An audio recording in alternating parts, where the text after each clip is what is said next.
welcome back to Talk Seagulls. We're back in the Caxton Arms again, and we've got a bit of a different setup today, actually. We've got Brett and Luke both in the same shot. What a great view this is in this camera here. Good to have you both on the channel. I think this is the first time I've had 3 since I had like the first ever episodes. It's really cool. But yeah, how are you both doing? Luke?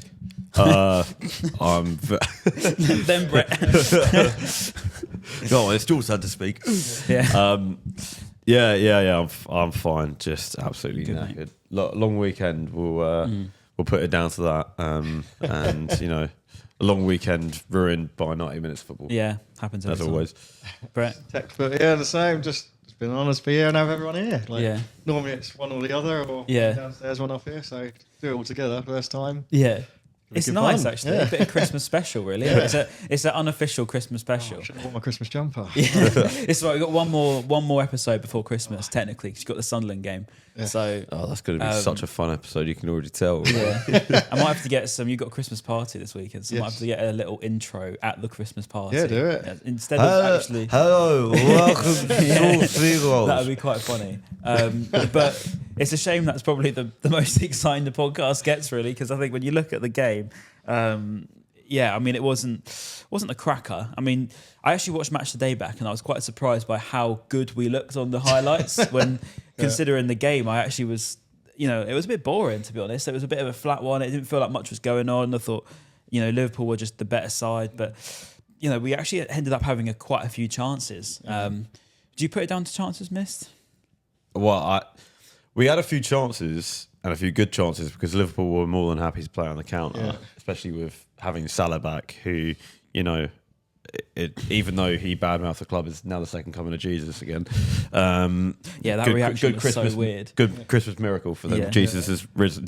But yeah, no, it was definitely chances missed, I'd say. But I mean, yeah, the highlights definitely flattered us.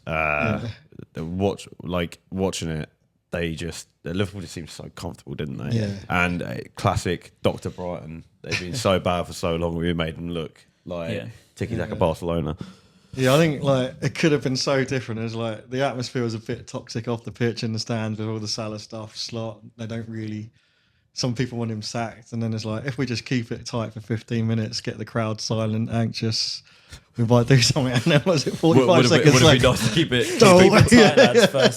Yeah. And then straight away they're to on. be fair, we did make it to the first 15 seconds. Or Yeah. something. Yeah. But that whole goal just. I think it was a stupid pass back from Believer that put Dunk under pressure, and then whatever Minte was trying to do, sky it straight to the top of the pot. Yeah. And then it was a cracking finish. It was brilliant But finish. it was just all our downfall. And like I said, Yeah. if we just kept it tight and got the crowd like annoyed, then we would have. I think we could have won that. Yeah. But to get them like they were just on top straight away after Yeah. the first minute, and it was our own fault. It was literally a calamity of errors. What, as I say, what Minte was thinking there, I've got no idea. It was something that you wouldn't even see, I reckon, down non-league. Like, you wouldn't even see players do that and lump it into an area that you've got 3 or 4 players there that are just waiting to attack it. It was madness. But Beautiful cross. yeah, it Beautiful was. It was cross. an assist, effectively. But it was a strange one. But the way it all happened, it wasn't just him. I mean, I thought Barber Bruggen lumped it off the pitch to begin with for a really bad pass. You say it was so poor, and then I think it sort of set an immediate tone. I feel like, you know, the atmosphere in the away end was so weird the whole way through the game, and it's been a bit of a theme at Liverpool, at Anfield. We've had, you know, just such quiet away days there, and I don't know what it is, whether there's people in that ground that aren't Brighton fans. I mean, that's kind of how it feels. Obviously, you can't say that. I did actually see a tweet. Someone said the person next to them at the end of the game turned to them and said, "Oh, good luck next year. You might actually beat us," in the thickest Scouse accent you've ever heard. And you're like, how the hell was that? Yeah, yeah. But the away end was like that. It felt like there was genuinely half Liverpool, half Brighton fans in it. And I'm not entirely convinced the bloke next to me was a Brighton fan, in all honesty. Just by some of the looks and stuff you get, and you think, you know, they're not even trying to even bother singing anything. And then if you try and make a chant or even shout at the ref or something, you know, you're being looked at like you're doing something wrong. And I thought, this is such a weird away end. So what happened to the tickets there? I've got no idea. But it was weird. But it kind of set the tone, and you have that goal in the first minute, and you're thinking, my God. But you're right. I think that Liverpool controlled it, really. I didn't feel like there was too much opportunity where the play was too broken up in our favour. Do you think? I don't know. Well, you say that, but we did create some really good chances in amongst that. And that's probably why Match of the Day made us look quite good. Yeah. But like Gomez had one. Was that a through ball from Minte? Yeah. Just had to dink it over the keeper. And I can't remember. Minte had a couple of chances, but not clear cut chances. So we created a lot, even though they were having the possession. Yeah. We were never really in control, but we did create quite a lot. But Liverpool have been that bad all season, where they have been carved open by most teams, but we just didn't take our chances. No. Do you think it is just that, mate? Like, do you think, because for me, I was looking at the game and saying I was quite shocked by how it came across. I think you look at the stats, I think we only had like 30-something% possession, and I thought that seemed more reasonable in my eyes. And then I saw these chances. I didn't actually realise the Gomez one on the other side was as good as it was. And I guess that's kind of the view you get, I suppose. But I don't know. I didn't come away from that game kind of frustrated. I almost thought, I felt like we were quite weak in the middle, and I thought particularly Liverpool's midfield were very dominant with McAllister and Wirtz, etc. Well, we played like we did in the West Ham game. I think just didn't seem to. Well, it's been a problem this season. The mentality and the confidence in the team hasn't been there, and just seem to not be able to do anything. We just don't want it at all. West Ham especially, we were really bad. I still think going forward sometimes we can look quite good, but we without Belieber firing all cylinders, and I do think he's been a lot better recently. We just don't really have a lot going on in midfield. Yeah, and I mean, obviously, you need to win at least one duel in midfield to get anywhere. So we don't even win 50-50s or 40-60s, 60-40s in our favour. You're never going to get anything in your favour against Liverpool anyway. Yeah. You win a 50-50 somehow. They're going to go down holding their face, and they're going to get a free kick anyway. That's another point actually. But before I get onto that, the actual Hurtler style is winning the ball up high, isn't it? And I think we do lead the league in winning the ball up high, and I can kind of get that, because when it works, it does look really good. And I think even Fabian started saying himself that it's too inconsistent. You can't just do it for 10 minutes a game. You have to do it for, try and do it for 90 minutes. But that style of play just isn't possible for 90 minutes without having 11 athletes on the pitch. Well, 15 athletes really, for players to come on if anyone gets injured. I don't think we've got like that amount of personnel probably to do what he wants to do for a whole game. So yeah, when it works, it looks great. But I think it's that inconsistency again that you probably got, I think, in the last couple of maybe 2 or 3 games, really. Since that Forest game where I felt like we held on quite well and then we killed the game off.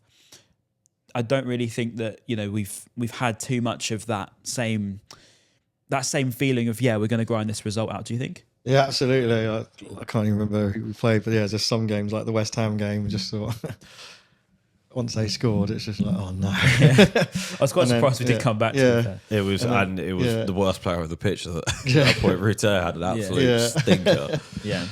But just say, like, I think a lot of it's like just we are so physically weak and we just can't dominate anything, and then we just get pushed off the ball and we can't. That's why we can't control and dominate. And he said, like, if Lieber can't do it, then we haven't got anyone that can. We didn't have that out and out striker as well. Yeah. And he's wanting Jorginho to play the same role as Welbeck, holding up the ball and then pass around to someone else or being the target man or what. And that's just not how Jorginho plays. Jorginho plays better when he's behind someone. Yeah. And he needs a runner in front of him, I think. Yeah. And he's just. And I just don't know how you start a game without a striker. It's just not happened once. It just keeps happening. You keep looking at the starting 11 and just being like, "Oh, are we gonna have a striker today?" I open up, I'm like, "Oh no!" And I'm like, "Why am I even surprised?" It's like when Simas came off injured. Like, we just put the other striker up front. But like, I think we ended up with Gruder and playing false 9 and. Just didn't work at all, and it's the same against Liverpool.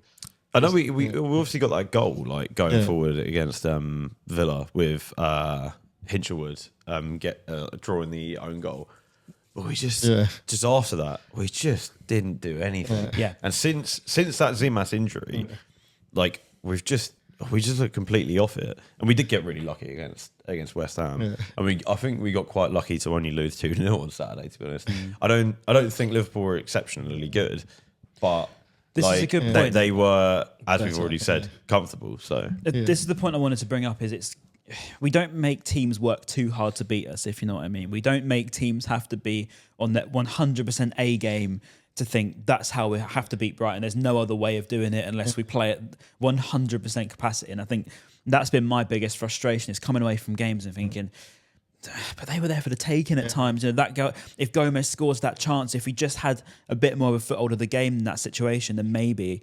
And I think the substitutions were baffling to me again. And I think this has happened the last couple of games. And I've never personally, I've been watching Brighton for so long, and all of us have. And we've been so many games in our lifetime. And I've always applauded and stood up and applauded substitutions, no matter who, when, even if we're like 5-0 down, I still applaud the subs off. And it's just always have done.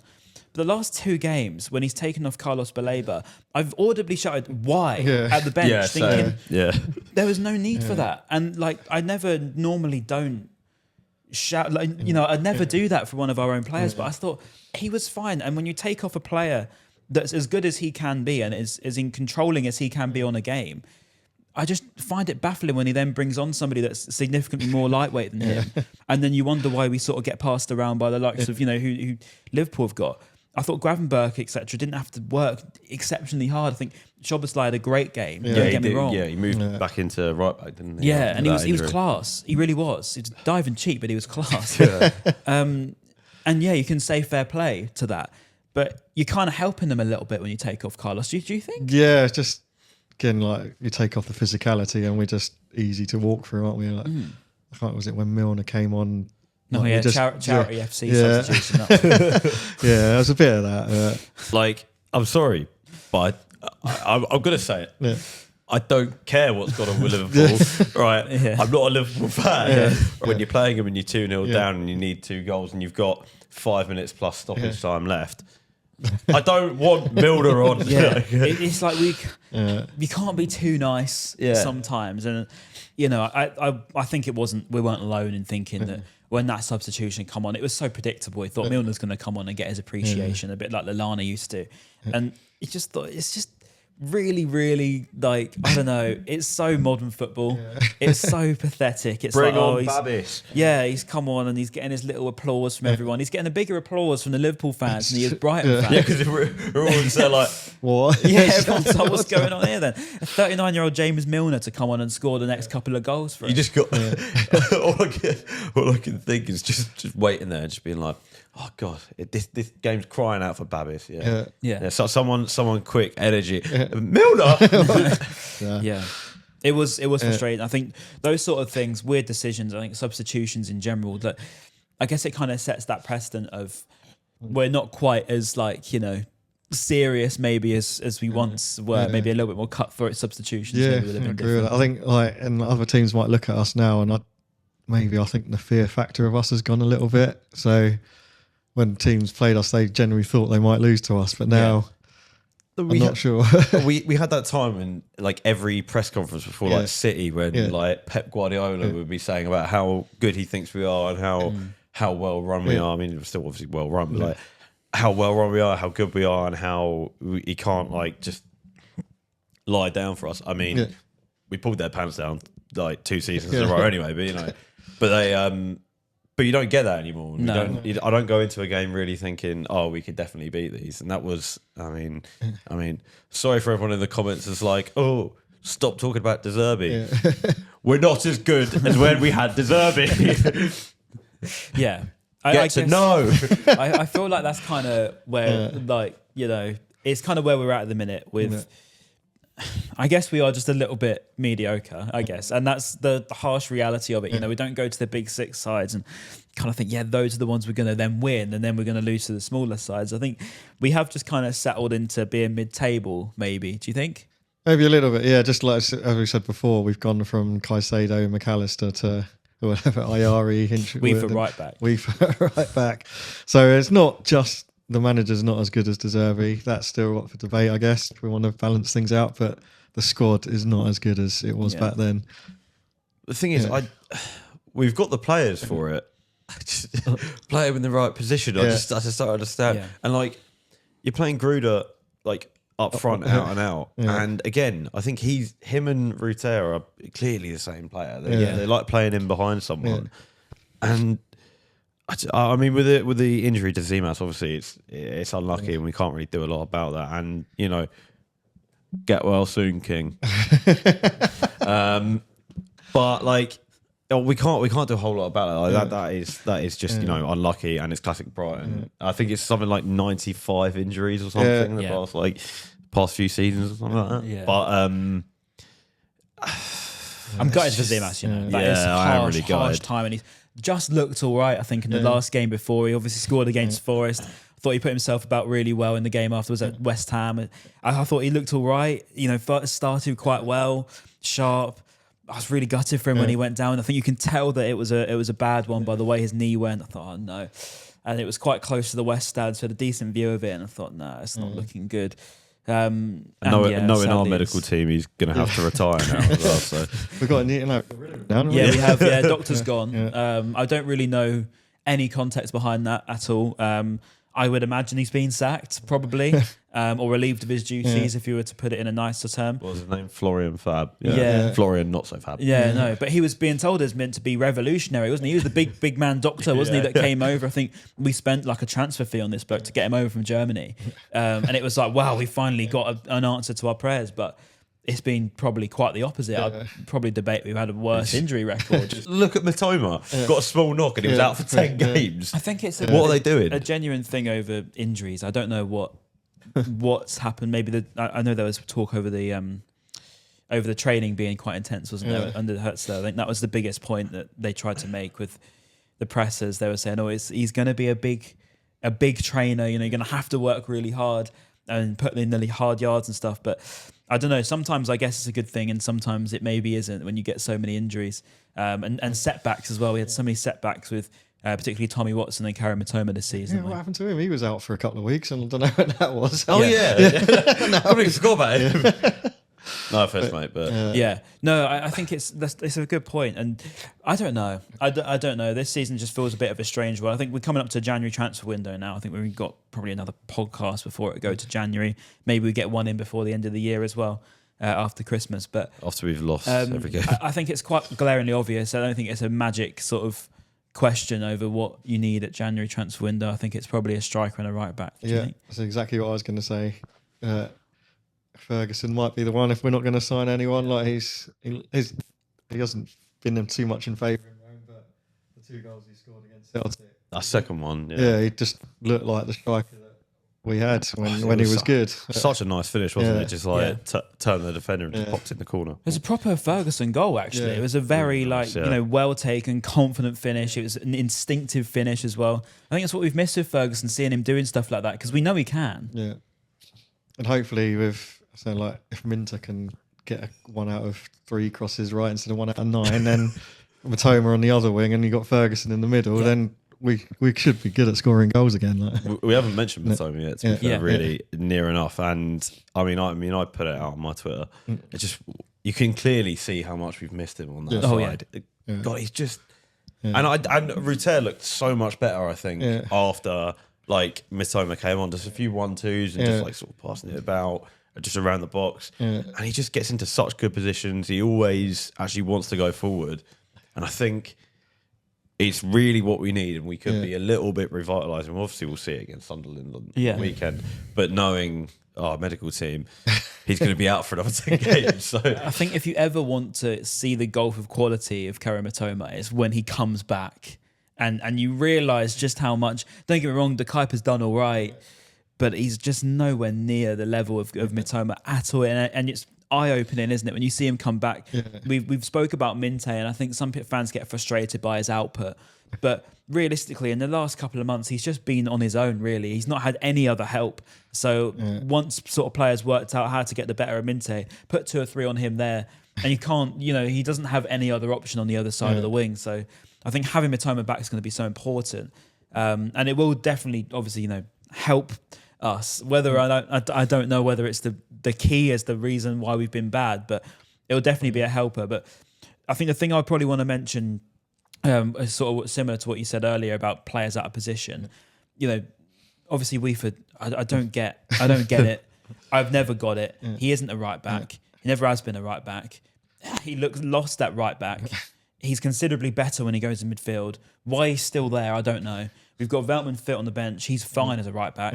But we don't want to play him there. And he stirs shit as well. Yeah. He gets everyone just pissed off. And that's we're definitely missing that sort of player as well. And I mean we've mentioned Veltman, so you know this podcast is going to do well because all the Arsenal fans are going to come in and be like, oh my God, he should have been sent off, because they're still talking about it 800 days later. But don't you think, I mean, it's got to be down to, I can't help but think that players aren't being used to the best of their ability, and even just general confidence in players. You know, those chances missed, a big part of that is confidence, right? Yeah. Well, dare I say it, look at Palace. Yeah. They play all their players in their best positions, play to their strengths, and they are so good, annoyingly so good. So if we can get anywhere near that, where we actually play midfielders in midfield, right backs at right back, strikers up front, then we might have more of a chance for this European push. Yeah. It's not like we're being forced for it. You know, it's not like we don't have a choice. I mean, we do have a choice. In all of the situations that the players I look at, who are we not utilising properly? Well, we're not utilising Baleba properly anymore because he gets subbed off every single game. He's probably absolutely done with us, and I wouldn't be surprised. He's off to AFCON. And if I'm honest, I'd be surprised if he even wants to come back. I think if he doesn't want to leave in January, I would be shocked. We for right back makes no sense. Now we've got a Veltman back. I just don't understand it. And the sort of follow-on point for me, I remember always saying about how our players, no matter who we put in the squad, we knew that we'd get the best out of them. Within 6 months' time, they're going to significantly progress, and we'll look at that and we'll think, oh, that's the Brighton effect. I don't know about you, Luke, but I don't feel like that's happened. With this current squad this season, I don't look at that and think, yeah, we've got the best out of each and every single one of these players, and they're being utilised in the right way with confidence. Well, absolutely no way. I mean, Hinch himself, like he just gets played in every single position, and I love Hinch, right? And I think he is very, very, very, very good. And most of the times he plays, but like he's out and out a midfielder. Right, and he's so much better when he's in midfield. Why not play him there? Why are you putting him up front? Why are you bringing him on for when Zimas goes down injured? Why are you bringing him on? Like that really did baffle me when that happened. Right, and then you got FIFA, who hasn't even been given a chance in midfield. And you've already mentioned like Baleba going to AFCON. Hopefully that opens up a space for him. But you know what's going to happen? We're going to have Danny Welbeck playing CDM. So, but it's just. It's a proper stagnating season, it feels like, and it just treading water. We're not going to go down. We're not going to get Europe. Well, at this point, everyone else is picking up points, so we might even go down at this rate. I can empathise with the fact that we've sort of had to have certain players out and whatever, but I don't feel like that's really the point in these situations. I don't really look at the squad and think, it's that bad. Don't get me wrong, some of the squad planning has been pretty bad. I think it's been quite obvious we needed a right back. It's been quite obvious we needed to replace Joao Pedro. And those probably are still haunting us, and it's taken this long for anyone to realise it. But I don't know. I still don't think it's that bad of a squad to then start saying, oh, that's why we're not getting what we need to get. We've already spent 250 million in the last two windows. Maybe you could say we've stockpiled in certain areas, maybe, and that is an issue. Yes, but then you think we've stockpiled in areas. Like I keep thinking we've got loads of central midfielders, but we never seem to have any central midfielders. And we seem to have loads of wingers, but don't have any wingers. Yeah. And it's weird. And like centre backs, we've got loads, but we're only playing two. Dunk's suspended, isn't he, for the next game? So who do you bring in, Buscaglia or Coppola? He's going to put Hitchelwood. Yeah. To be fair, I don't know. I don't know about Buscaglia. I feel like that's a weird one for me. He was all right when he came off the bench the other day, but that was more on the left side. I don't know if I fancy him again starting a whole game against the Sunderland side that are very aggressive. Yeah. Have they got their aggressive players left? They're all gone to AFCON, haven't they? They've got Ballard up front the other day. Well, they got Ballard, who seems to just, whenever I watch Sunderland game, he's always on the end of every cross. And I'm like, He's a centre back. Why is he? Why is he always forward? No, they are aggressive. They're big and they're physical. They'll cause problems. And Dinger is obviously going to be available for that game. I've seen. So he's going to have an hat-trick. Ballon d'Or worthy performance. He's not even really played for them, to be fair. But it will be interesting. But yeah, it's the final game before Christmas, which is really weird. Off the pitch, though, there's been a couple of things going on, just to say the least. It just seems to be 2 or 3 weeks of bad PR for the Albion. We've really not had a great 3 weeks of it. PR team is scrambling right now. I don't know whether I should be doubling down on the podcast, but you got to say it how it is. I mean, I guess there's been some pretty interesting things to come out recently. I think the most recent is obviously the fan tiles, heritage wall, heritage wall. That's the name of all of the sort of past names of fans that have either passed away or like just as a general gift, and they want to replace it with, I think, a 125-year mural thing. It's a photo wall, a mosaic photo wall is what they want. Yeah. Put that somewhere else. It could go anywhere else, in fairness. You could put it on the side of the stadium. It's made out of stone. Yeah. Put it on the side of the ground. Don't get rid of something that's literally... So there are going to be probably hundreds of tiles on there that are for Albion fans that have passed away and have been bought by their family or their friends, and they want to remember them with it. How stupid! And like the club sees this, I do not care. It's such a stupid decision. Yeah. And I know like you probably won't go like really out there and shout stupid, but I will, because the moment I saw it, I was just there like I was lying in bed. I opened it up, I went, nah.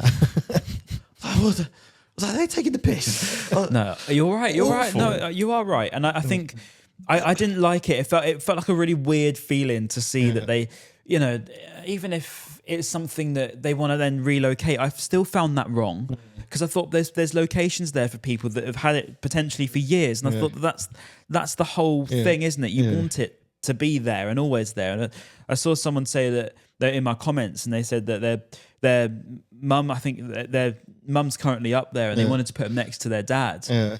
And I thought, you know, now they're not going to have the opportunity to do that. And even if they were to relocate that onto the other side of the ground, which is probably unlikely seeing as the current plans anyway, I still find that weird. There's so many more fans that walk through that way as well. Like it's like near enough opposite the club shop. It's where it's like, well, it's opposite where I go into the ground as well. You walk around, like some of the away fans will walk around like the West Stand. The people will obviously be just going to the West End, walking around.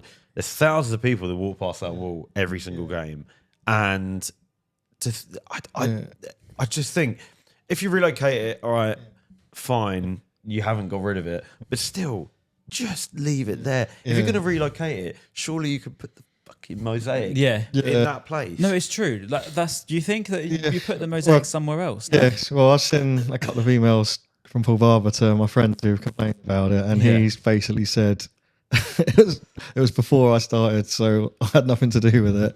It was a third party, and we don't have records of who bought them, so we can't refund everyone or do whatever, or get in contact with every single person. But over the last 15 years, all the Amex has been open, the climate, the sea air, the salt has deteriorated, the bricks made what they called the engravings disappear.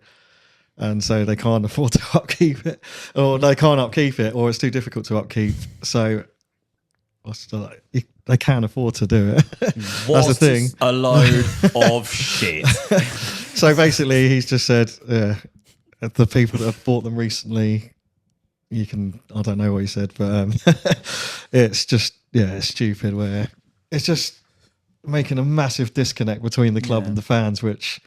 When we all started in the Premier League, there was all the hashtag together, and now it's just... It's always together. And that like big thing across there as well, look. right behind. That was the epitome of together, that Shoreham thing. Yeah. Like. But the thing is, how can you just be like, oh, the sea air's deteriorating the bricks? I'm sorry, but the amount of backlash they've got for this, the amount of people that said this is a stupid idea, why can't they just be like, okay, all right, we got it wrong? I reckon they will in the end, but surely. And there's that petition going around. Now. I shared that last. I shared it last night everywhere, and I think it's gone a lot bigger. So I'm really happy because all the tiles mean so much to people. It's not just a prick, is it? It's like sentimental value and even emotion. if it started to every deteriorate game as well, like even if there's some that are a little bit scuppered and stuff, I don't think that the family's really going to care that much. That's not really what they're there for. But it's going to mean, it probably mean more. Just like they've seen it, like actually, well, sort of grow in a way. This thing, and they'll always know that is like they'll still know that that's their one. It doesn't matter. It's their like, brick, isn't it? Even if like say us three don't see it, we didn't necessarily know the person. It doesn't mean a whole lot to us, but it as a whole, right? All right, I'm gonna say, have some fucking empathy. It's just. He's on one today. I don't know. Honestly, I was so angry about it. Yeah, and there's not like a whole lot. I mean, I've seen a few people like genuinely getting like angry about it, but I haven't seen enough people just genuinely being like, "This is actually stupid." Definitely have. In the last sort of 24 hours since I learned about it, I have realised I've had a lot of messages and stuff, and I've realised how big of a deal it is. To be honest with you, I was completely oblivious to it until literally yesterday, and I thought, keep getting sent this stuff, what's going on? And I didn't actually check any of the Twitter and stuff, so I didn't see it. But no, it is really poor. It is really poor, and it can't happen. So I'm here to hopefully spread a positive word, at least. But it's, as you say, it is bad, and you want that together feeling. I don't know where that's gone. You know, I think that's missing, and I do think that it's emphasised with decisions like this. Yeah, so like even the new fan photo wall is not a bad idea at all. It's actually a good idea. It's really good. But to do what they're doing to get rid of the mosaic, the heritage wall, it's bonkers. For like 125 year like anniversary of the club, great, with all the like making up a massive like photo of like our history and everything. It's a really, really, really good idea, and like I don't think anyone's opposed to that as a whole. It's not even that bad, but it's just. Seriously, There's some things where you're kind of like, surely not. And I read it thinking it was fake. Same, but it wasn't. And I thought, oh my God. And then as I said, if you've got emails from the club that have almost doubled down on the decision, you're thinking, really? Like, you know, really? How would you not even care like at all? And clearly they don't care at all. And that's, I think, is the sad reality of things that you need to hear. There's been other stuff going on as well, which has been a bit mental. We seriously need a bit of a PR reset. I just want to say that Talk Seagul's not affiliated with anything of these decisions, or is it affiliated with any of the social media posts that have gone out? We're not here like as sort of, you know, on the club side with these things. There's been some crazy stuff that's gone out recently. Decisions, the social media posts, it's been mad. Right, and none of us are involved in that, because I've seen some people sort of tagging me in it, thinking that I would back it or anything. Because if I'm quiet, no, I just genuinely didn't see it. So we're not. We are completely against it, all of us, and that is everyone. Just a little bit of research, like it did not take a lot, did it? A tiny bit of research, you would have been like 30 seconds. Chat GPT if you really need to. Do you know what I mean? Like just, oh mate, it was so poor, and I think there's been a lot of bad stuff recently. So just know we're not for it. Anyway, I think that's about everything covered. The United game, the ticket pricing. Oh yeah, Jesus! No, this isn't a club bashing session. No, but I promise you. But it's not the club. It's not the club that did the ticketing, would it? It would have been United. Unless they have to agree to it, surely, no? You could have, we could just say, we don't want them at those prices. I mean, it's a fair point, but then you know what you know what I mean, it's United. Either way, £44 for season ticket holders, £55 for my album plus. My album plus. Crazy. I'm not going. I don't think any of us are going. No, it's Sunday afternoon, no trains. After Christmas as well, like 2 weeks after Christmas. Live on telly. Who's going to have the money for it? And obviously, one, we got United. Who would have guessed we got United? And Palace got Macclesfield away. So annoying. Also, it's been changed for TV. Yeah. Because why wouldn't it have been? Yeah. Who wants to watch Man City against Exeter? You know, Yeah. Probably Exeter fans maybe that can't get up there, but everyone in the world wants to watch a game you can watch at least twice a season. Anyway, and only 30 quid to go to as well. I just think it's absolutely ridiculous. And everyone said on like Twitter and social media and everything that they don't want to go. Like I saw one of Jack Albion's tweets. He was like, I think it's just going to be me, 2 of my mates, and no one else. And I'm like, I would not be surprised. Yeah. Because I haven't seen anyone just outright say, I want. Actually, no. My mate messaged me earlier saying, "Are you up for this?" And I said, "Absolutely no way." It's the principle in it of just sort of being taken the mick out of. Yeah. I think that's what I just don't like. I think it's like anything. I think as long as it goes out of a price range that I feel comfortable spending, like I feel like there's a limit of being taken the mick out of. Do you think? And and you kind of think. Once it goes past, £30 a ticket, and as you say, it's the travelling up there, it's getting there. You're going to have to probably stay up unless you run for a train back home, which is unlikely anyway. Yeah, but there's all the problems with trains anyway. Trains going to be chaotic. So there's sort of a level of a limit of things that you can be like, right, I can kind of be taking the mick out of to an extent, but I'm not doing that. You think? Yeah, I said I spent 30, 40 years dreaming of playing Man United away in the FA Cup. And now you're like... And now, oh God's sake, and it's just like the biggest ball ache there is just to go to this and then to whack an extra 15 quid on top of the ticket prices. And it's a shithole, that ground as well. It's just not nice. We only played them like last month, didn't we? Yeah. We lost 4-2, didn't we? Lost 4-2. Yeah, but it was just like... It's just... I mean, all the spectacle going to Old Trafford, isn't it? It's not the same. Like, I mean, all right away day. I actually like Manchester as a city. I think it's a really nice place and you can have a good laugh. But it's just like the ground's a bit crap. It's not like what it used to. It's not really. There's not much atmosphere there. As much as like people will try and tell you they're the best atmosphere in the world. They're just not. They're all right against us, but I think it's because of the nature of the game where it got a bit feisty, didn't it? And I think but they were also, they scored 4 goals. It was a bit better than they normal. were also like still sort of like treading water and like just they were quite stagnant at that point as well. And then they got that win and they've sort of pushed on from there, haven't they? And they probably needed that win, and that probably gave them the kick up the arse. But of course, Dr. Brighton, but mentioned a lot about that already today. Yeah. What I will say is one thing on Liverpool is before we wrap up is I put a tweet on about him, but Florian Wirtz I thought was actually really good, and I saw these tweets about Florian Wirtz being like a flop and £100 million flop, and I said he's a cracking player when you watch him up close, and he was. He did have a good game. Yeah, he did. So good off the ball, so good on the ball, technically brilliant, found space all the time, manoeuvres so well. Him and Ekitike worked really, really well together. Ekitike is something. Ekitike is so good. He's got that arrogance about him, isn't he? That he knows he's good. And plays like it. That second goal, I mean, that's just poor, but it's good movement from him. But someone should have picked him up. It wasn't good enough. Let's be honest. But that first goal, you can't take anything away from him. As much as we were poor, it's an unbelievable finish. It was his athleticism all game. I thought it was just so up and down.